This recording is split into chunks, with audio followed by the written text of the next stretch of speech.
it is so cool to talk to you about today. I'm going to start with you, Kim.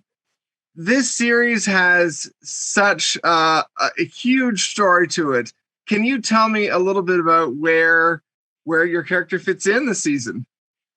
I fit in like, where Daryl is want to go home. And he's coming home.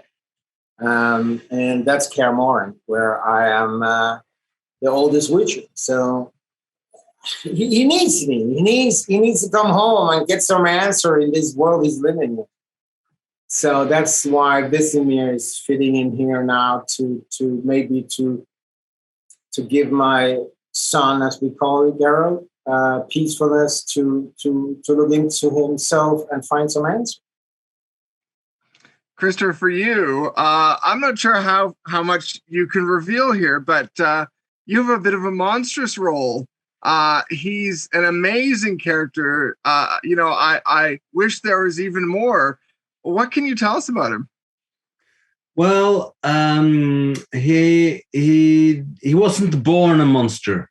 He was cursed a monster, and when Geralt and him were like friends back in the days, he was a normal guy, and he was a kind of a chicken shit, and Geralt helped him, and because he had a pretty cruel father, so that's where they bonded. Geralt, helped him try to prove himself to his dad. So when Geralt and Ciri comes to his house, it's a surprise that he looks like boar meets bear meets human, and that needs some explanation, and Nivellen doesn't really want to give that explanation. So it's a magical mansion, and they're in for a party. Well, and sticking with you, Christopher, just for a second, I love the fact that the character opens up to him a bit. There's certainly more bonding between them than we see between many other characters. What's it like working with Henry on a scene like that? Well, I love that. I love him. He's wonderful. He's a true gentleman, and he's the most handsome man I've ever met. Sorry, Kim. And no, it was wonderful, and he is like a library of the universe. He knows so much about it, and I felt like Nivellen's, or my task in this episode, was to show another side of Geralt, who's a bit more like relaxed and to get some smiles on his face and have a bit of fun. I didn't see much of that the first season. So now we had a wonderful time, and it was everything was shot on the same place, so we had this feeling of being a small ensemble. So it was wonderful. Love to work with it. Yeah. So Kim, for you,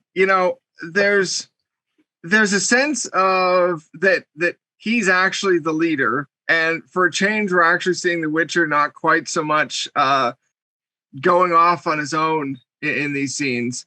What was that relationship like to build for you two on screen?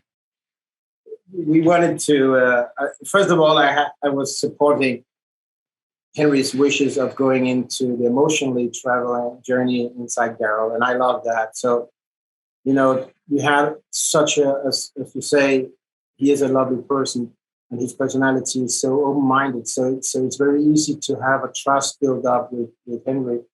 And through that, we came up with a very good chemistry, finding stories that we both connected to.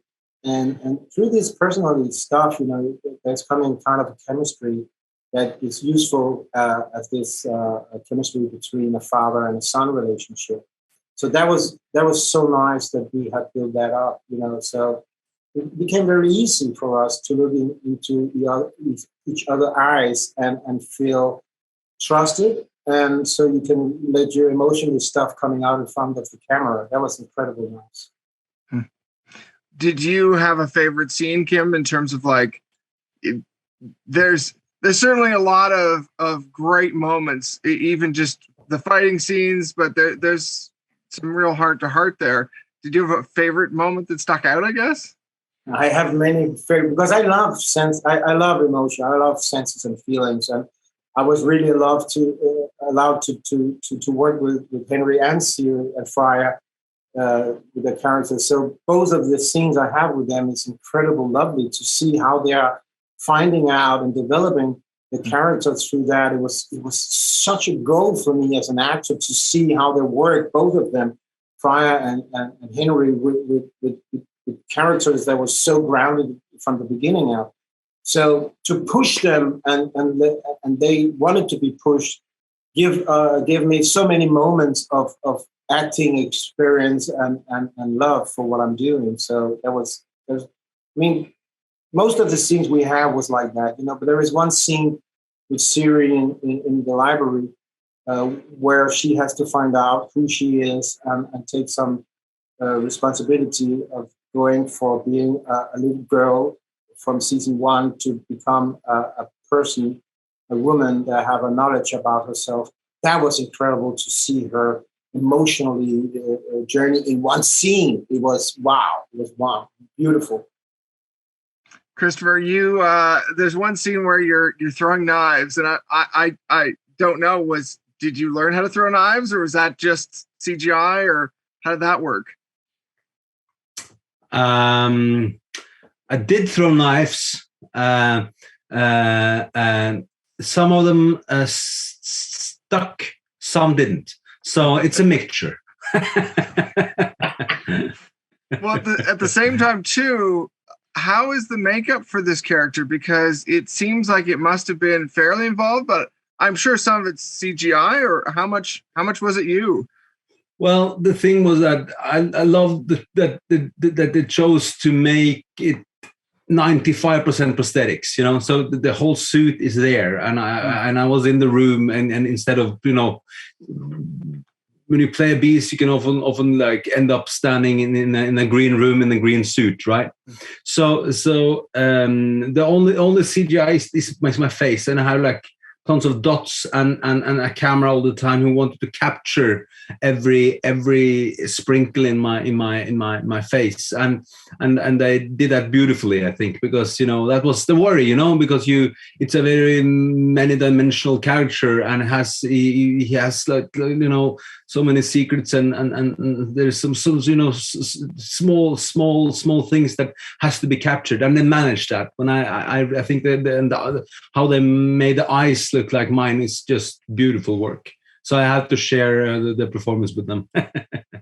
Well, the emotion of the character is wonderful. To be able to capture that in this very detailed face, to still have that emotion there is amazing.